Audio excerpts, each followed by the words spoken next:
Sabe uma coisa, Claudinho? Enquanto o Fernando está se reconectando ali, fazendo os testes, eu, no fundo, entrei na live com uma proposta bem clara. Mostrar o absurdo que é a guerra nuclear, por isso que eu busquei essa referência da autora do livro, que eu achei bem interessante, bem atual, né? E tem uma informação velha sobre o termo, então eu quis trazer uma coisa de hoje em dia. E a outra é o seguinte, cara, não faz nenhum sentido, né? O mundo sai de uma pandemia, a gente tem mais é que celebrar, tentar viver uma era de paz, de prosperidade e tal, curtir. Você pode ver, tá cheio de show, tá cheio de festival, tá cheio de bons filmes, boas peças de teatro, né? Grandes eventos legais para as pessoas viverem a vida. E eu também acho que tem um pouco de um medo incutido na sociedade por essa história da guerra. Então quem controla o poder também usa muito esse estado de espírito, sabe, bélico, para meio que controlar as pessoas. Seja um Netanyahu para não sair do poder, olha só, a gente está sendo atacado, vocês vão me tirar do poder. Até várias outras coisas que a gente nem imagina, porque no meio disso tudo tem eleição nos países, sabe? Tem muita coisa em jogo, e isso é uma ferramenta, claro, imagina você falar de guerra nuclear, de Terceira Guerra Mundial. O quanto isso é relevante, imagina, se a nossa geração passar por isso, que loucura. Né? A gente imagina isso na história, né? Uma avó, um bisavô que passou pela guerra. Tá gostando do papo? Então se inscreve no canal, ativa o sininho para não perder nada e se puder, ajuda a gente fazendo um Pix. Muito obrigada! E a gente pensar isso no dia a dia. E ao mesmo tempo de privilegiado, né, cara? Porque um cara que tá na África não tem o privilégio de falar o que a gente tá falando. Que não viu a guerra, né, cara? Porque a guerra, às vezes, está no dia a dia da pessoa. Se é um colega nosso de Angola, até os anos 80 estava em guerra civil. Se é um colega nosso de Moçambique, está em guerra civil hoje ainda. Não é uma guerra declarada, mas tem escaramuças do norte para o centro do país. Então, a gente que acredita na humanidade, acredita que a gente tem que evoluir, tem que ser totalmente contra a guerra. Eu lembrei muito hoje do John Lennon, sabe? Total, velho. Que é como você poder, no fundo, se posicionar, mostrar que é tudo ridículo, cara.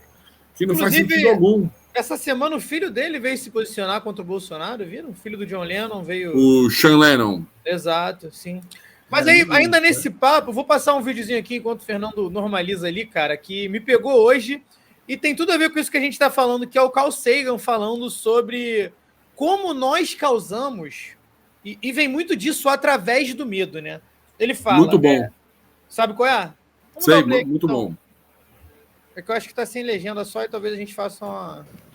How much money do you think the United States has spent since 1945 on the Cold War?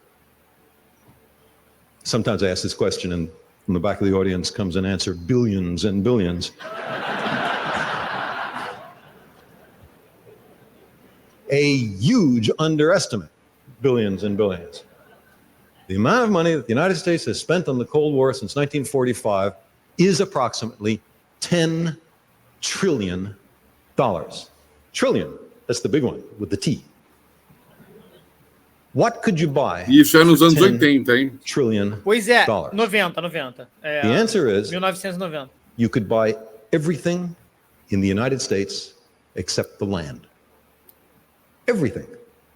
Every building, truck, bus, car, boat, plane, pencil, baby's diaper. Everything in the United States except the land. That's what we spent on the Cold War. So now let me ask, how certain was it that the Russians were going to invade? Passando isso aqui, ô Luiz, porque agora dialoga muito com o que você falou de ter que ter o medo da guerra. Só que aqui ele fala em como os Estados Unidos utilizava desse medo para gastar quanto quisesse e que isso acabou causando as mudanças climáticas que em 1990 ele já está mencionando e que hoje a gente sente na pele todos os dias. Para quem não conhece, o Carl Sagan é um cientista americano, super famoso, cosmólogo, exato, premiadíssimo e tal, um grande pensador também. Da série Cosmos também, clássico, da primeira. Was it 100% certain? Guess not, since they never invaded. What if it was only, let's say, 10% certain? What would advocates of big military buildup have said? They would have said, we must be prudent. It's not enough to count on only the most likely circumstance. If the worst happens and it's really extremely dangerous for us, we have to prepare for that. Remote contingencies, if they're serious enough. Sabe o que é mais louco? Sabe o que é mais louco, Claudinho? It's classic military thinking. A Guerra Fria desenvolveu tecnologia para destruir o mundo dezenas de vezes. Então a notícia era assim nos anos 80, não, agora a Rússia tem capacidade para destruir o mundo 8 vezes. Ah, mas os Estados Unidos podem destruir o mundo 11 vezes. Que grande vantagem tem um contra o outro? Nenhuma, né? Porque você destrui o mundo uma vez, já destruiu o mundo, não faz sentido nenhum. Então é o tipo da coisa irracional. Por que estão se orgulhando disso, né? E outra coisa, né? Você imagina, se esses países gastaram essa grana toda em armamento, por que eles vão parar de gastar? Será que interessa a paz? Na prática. Imagina se todo mundo faz um acordo, o Irã reconhece Israel, que cria a Palestina, a Rússia vai lá, fica de boa com a Ucrânia, devolve o que não é dele, faz um novo acordo, né? Todo mundo se abraça, o gás volta para a Europa. Esse seria o mundo ideal, não seria? Tudo em harmonia, o Maduro senta lá para conversar com o cara da Guiana, vamos trocar uma ideia de boa disso aí, porque isso está me incomodando, e o cara também mostra o outro lado, e assim por diante vai. O ser humano está em 2024. Será que é tão difícil sentar na mesa e negociar as coisas? Acho que não é tão difícil. Não é tão difícil. Não tem interesse. Agora, o que detona para que isso aconteça é religião, por exemplo, é uma coisa que detona. E interesse econômico. Então, se em Israel e no Irã a religião é que atrapalha, nos países da OTAN o que atrapalha é a grana.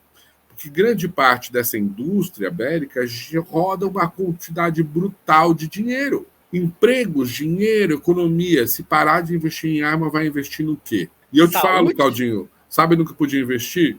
Você está entre duas grandes cidades americanas, São Francisco e Los Angeles. Você acha que deveria ter um trem, né, rápido, de alta velocidade ligando essas cidades? Como tem na Europa.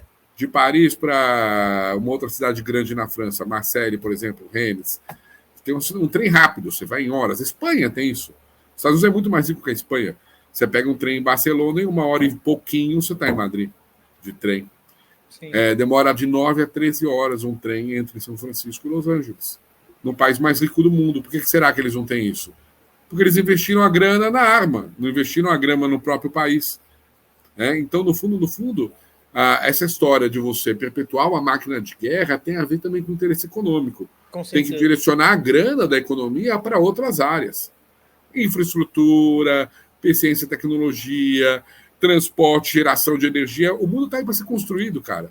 Imagina que você pode fazer uma estrada que recarrega o carro. Só que você tem que construir a porra da estrada. Né? Não adianta você ter ela no ambiente tecnológico de teste, como tem hoje em dia. Né? A China, em 10 anos, senhores, construiu uma rede ferroviária de alta velocidade ligando todas as principais cidades. Exatamente. Em 10 anos, meu. É 2024.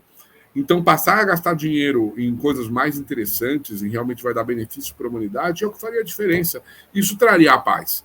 Isso traria dinheiro, prosperidade, emprego. E, com certeza, quem está bem empregado, trabalhando bonitinho, tocando a vida, fazendo planos, está cagando para a guerra, cara. Exato, não vai perturbar ninguém. E isso, eu estava procurando um vídeo aqui agora, cara, eu não estou achando, que era justamente falando sobre essa máquina de morte, essa máquina de guerra que os Estados Unidos têm que se manter.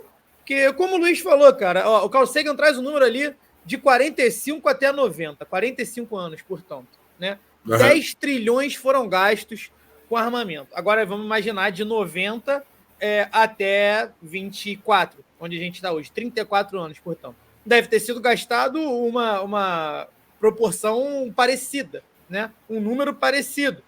E, cara, se simplesmente a gente alcança a paz amanhã, quem que vai arcar com esse prejuízo de tudo isso que já foi produzido? Não é? Então, não há interesse político. Simplesmente não há interesse político. Até porque vai acarretar a perda de poder econômico, de poder político, de nações que mantêm a hegemonia hoje, que mantêm o controle hoje. Então, acaba que não é interessante para ninguém. Só que quem se fode sempre é a periferia, né? Sempre é a periferia. A gente não vê algo acontecendo com isso nos Estados Unidos. Né? Mais perto que a gente viu foi o ataque ali ao World Trade Center e não deu 10 segundos, a OTAN foi acionada, pela primeira vez, inclusive.